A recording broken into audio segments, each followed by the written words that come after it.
special event. 25 years, right?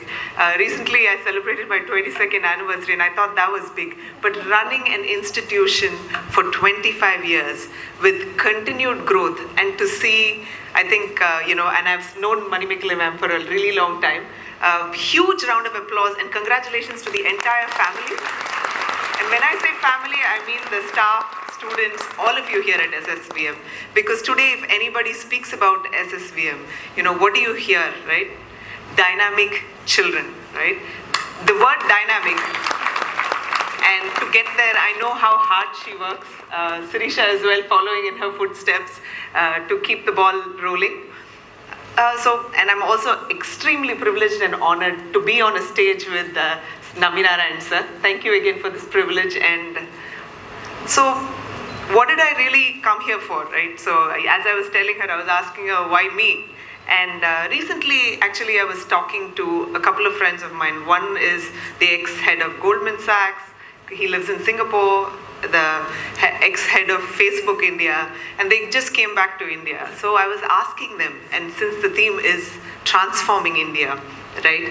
So I said, okay, so now everybody, after the Ukraine war and COVID, everybody's focus is on India right now, right? So there's something missing in China. Every country you take, there's something missing. But, we have everything going for India right now. So I said, what is your outlook? And so they asked me back saying, why do you feel so positive about India? And let me tell you, the only reason I am positive about India is our next generation. A big round of applause.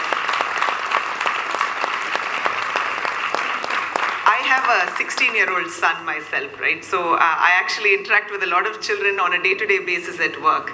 And what gives me great pride and a sense of, we can definitely do it. Our generation, I'll start with what we did wrong and what I feel you guys are doing right and why we're headed in the right direction. So, number one thing, right, I see around all of you guys, you question the status quo. Our generation, if you came across some obstacle, something we didn't like, whether it's politics, whether it's daily life, whether it's small inconveniences, right, what did we learn to do? We just tried to manage. Right? And we never took that step to make that change. What we saw was wrong.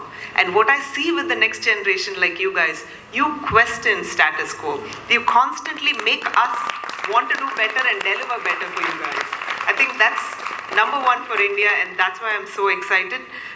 The second thing would be on the environment, right? Our generation, what did we say about the environment? What did we do, right?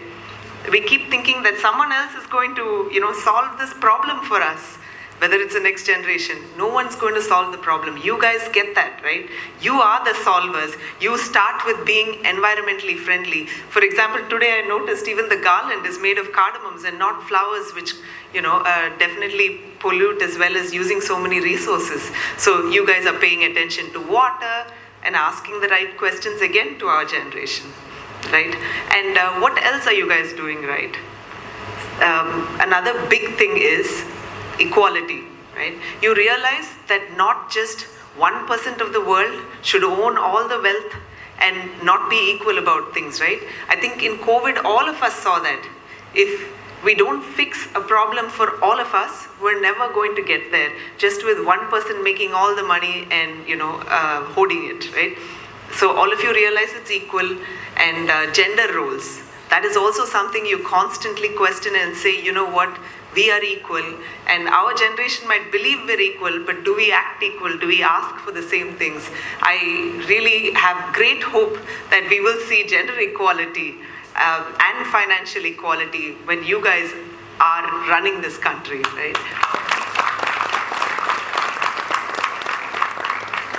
So another thing that I think you guys have going is when you have that decision to make a choice, right? A lot gets said about entrepreneurship. What does that mean, right?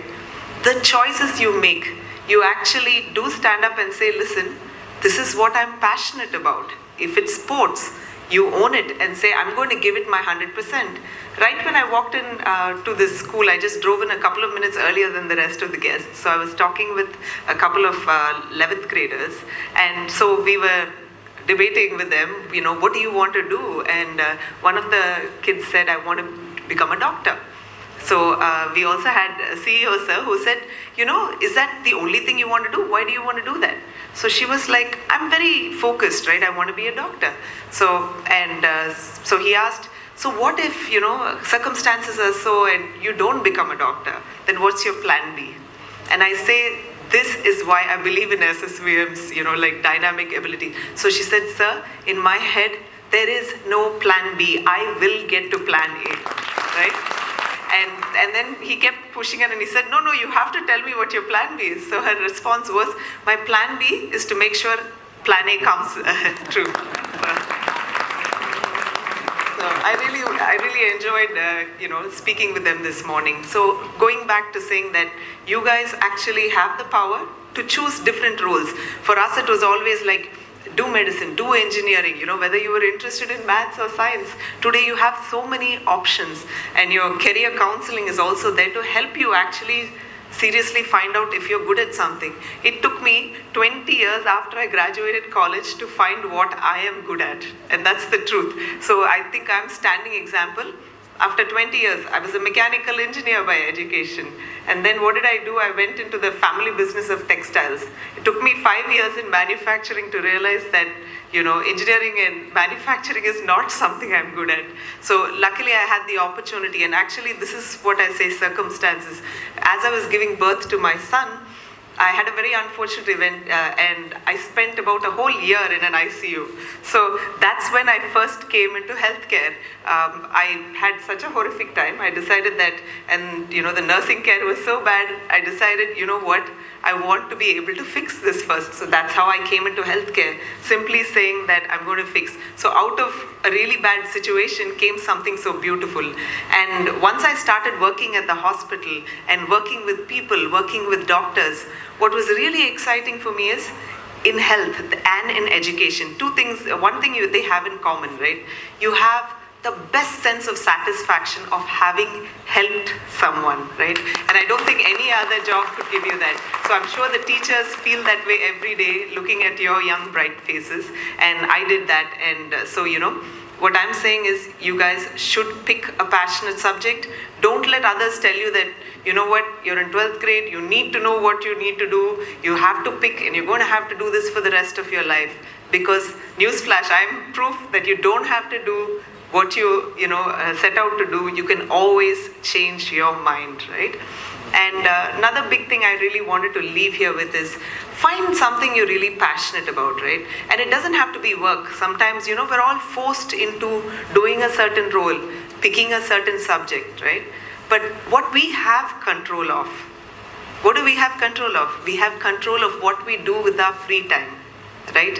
So pick anything other than watching TV and video games, right? Pick anything else that's something you're passionate about and giving back to society. It could be even helping out in your local community, or it could be simply like, getting your juniors and actually helping them out, or somebody else. Do something that you are passionate about in your extracurricular time, right? And I also wanted to say that all you guys have to do is 3 things, right? I'm in health, so I have to talk a little bit about health, so pardon me. But there are just 3 things, and 2 of the main things I noticed that maybe the next generation could do better at is actually moving and walking more, and just moving and standing up more.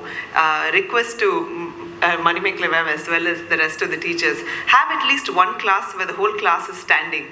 I can't tell you the benefits of moving, because we're sitting all the time, right? And why is India the diabetic capital of the world, right? Why are we the hypertension capital? Does anyone in this audience know a single family member, like most of us will know at least one person in our inner circle who has diabetes? Is there anyone who doesn't know a diabetic patient here? I think this is proof on why we need to move more, right? And second thing is nutrition. Please focus on what you eat. I know everybody thinks, eat now, worry later. We're all young, we can eat whatever we want, we can sit and, play video games. But truth is, what we eat is who we are. And, I can't say enough about focusing, eat less junk food, focus more on nutritious food. And I think lots of parents are watching. So my request is, please don't send them biscuits in their, snack box. It's very easy. I'm also a mother. I'm guilty of doing that sometimes. But look for a more nutritious option. I know it takes a couple more minutes, and I know how much time and effort mothers, especially mothers who work, right? Our life doesn't end when we get home. Our work doesn't end when we get home.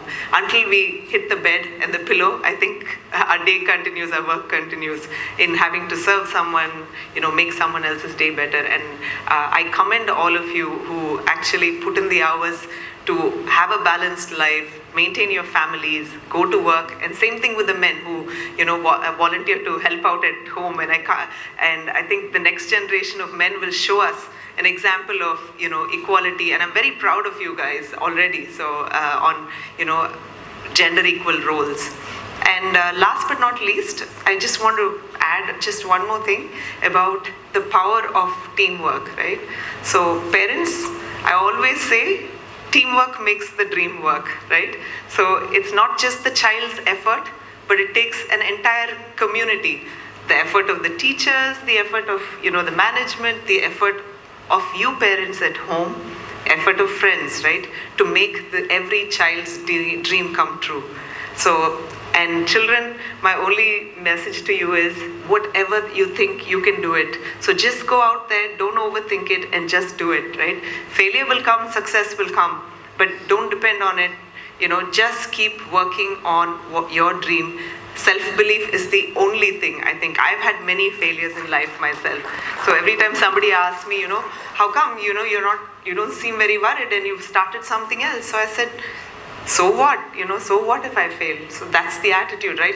And the only thing, I was not born the smartest in my family. I was not the smartest among my friends. So, but today, if I've achieved a little more than any of them, it was just self-belief and hard work. That's it, two things, right? I'm not the smartest, but maybe I'm not the one with the highest IQ. So what I'm saying is, you don't have to be the class topper to make it in the end, right? You just have to believe that you can do it. So go out there, find something with passion and purpose, and you will have it all in life. Do your family proud, do yourself proud, and do your country proud. Jai Hind. Thank you so much.